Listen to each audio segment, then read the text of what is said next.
মা সারদা বলছেন, ভগবানের জন্য কে সব ত্যাগ করতে পেরেছে। ঈশ্বরের শরণাগত হলে বিধির বিধান খণ্ডন হয়ে যায়। তার নিজের কলম নিজে হাতে কাটতে হয়।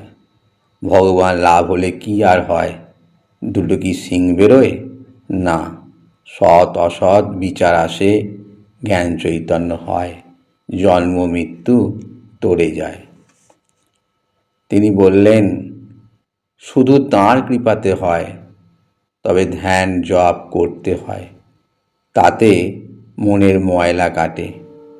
পূজা জপ ধ্যান এসব করতে হয়। যেমন ফুল নাড়তে নাড়তে ঘ্রাণ বের হয়, চন্দন ঘষতে ঘষতে গন্ধ বের হয়, তেমনি ভগবত তত্ত্ব আলোচনা করতে করতে তত্ত্বজ্ঞানের উদয় হয়। নির্বাসনা যদি হতে পারো, এক্ষুনি হয়। মা আমাদের বললেন, নিত্য ধ্যান করবে। কাঁচা মন কিনা, ধ্যান করতে করতে মন স্থির হয়ে যাবে। সর্বদা বিচার করবে, যে বস্তুতে মন যাচ্ছে তা অনিত্য চিন্তা করে ভগবানে মন সমর্পণ করবে। ঠাকুর বলতেন, আমি ছাঁচ করে গেলুম, তোরা সব ছাঁচে ঢেলে তুলে নে। ছাঁচে ঢালা মানে ঠাকুরকে চিন্তা করা। ঠাকুরকে ভাবলেই সব ভাব আসবে। তিনি যে সব করছেন তা চিন্তা করা। লোকনিন্দার কথায় মা বলেছিলেন, খোসাটা আর চালটা। লোকনিন্দা হলো বাইরের খোসা। লোকে কাপড় ময়লা করে, ধোপা সেই কাপড় সাফ করে দেয়। লোকে খারাপ কাজ করে, আর যারা সেই কাজের চর্চা করে তারাই তাদের পাপের ভাগী হয়। ঠাকুর অসুখের 1 বছর কি কষ্টটাই না পেয়েছেন। এর অর্থ কি? না, সুখ অসুখ দুঃখ কষ্ট রোগ যন্ত্রণা এসব অবস্থাতেই তাকে ডাকতে হবে। এত শরীরের কষ্টের ভেতরেও সর্বদা মা মা এই দেখে তবে তো লোক সাহস পাচ্ছে কিছু। ভক্ত চূড়ামণি শ্রীযুক্ত গিরিশচন্দ্র ঘোষ একদিন শ্রী শ্রী মাকে জিজ্ঞাসা করেন, তুমি কীরকম মা?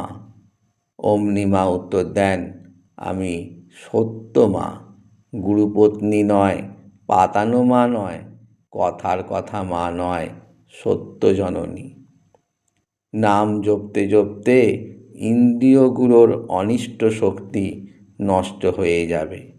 ধ্যান জপ ঈশ্বর চিন্তা ও সৎ কাজ করলে পাপ কেটে যায়। ইষ্টে যার সর্বদা মন থাকে তার কখনো অনিষ্ট হয় না। জপের সময় সম্বন্ধে কোনো বিধিনিষেধ নেই বটে, তবে সকাল সন্ধ্যায় হচ্ছে প্রশস্ত সময়। যে সময়ই হোক প্রত্যেক দিনই জপ করবে, বাদ দেওয়া ভালো নয়। ভাঙতে সকলেই পারে, গড়তে পারে কজন? নিন্দা ঠাট্টা করতে পারে সবাই, কিন্তু ভালো করতে পারে কজন? একথা বললেন আমাদের সকলের মা মা সারদা দেবী। কাজ না করলে কি মন ভালো থাকে? 24 ঘন্টা কি ধ্যান চিন্তা করা যায়? তাই কাজ নিয়ে থাকতে হয়, ওতে মন ভালো থাকে। এ কলিতে শুধু সত্যের আঁট থাকলেই ভগবান লাভ হয়।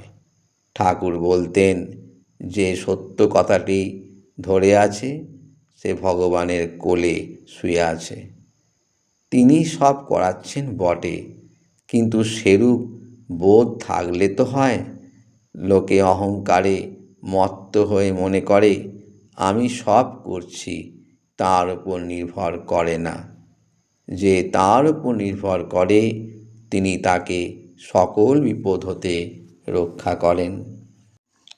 মা বলছেন, যখনই যা কিছু আহার করবে তা ভগবানকে নিবেদন করে প্রসাদ স্বরূপ গ্রহণ করবে। তাহলে রক্ত শুদ্ধ হবে, রক্ত শুদ্ধ হলে মনও শুদ্ধ হবে। মন্ত্র তন্ত্র কিছু নয় মা, ভক্তি সব। ঠাকুরের মাঝেই গুরু ইষ্ট সব পাবে, উনি সব। মানুষের হাজার উপকার করে একটু দোষ করো, মুখটি তখনই বেঁকে যাবে।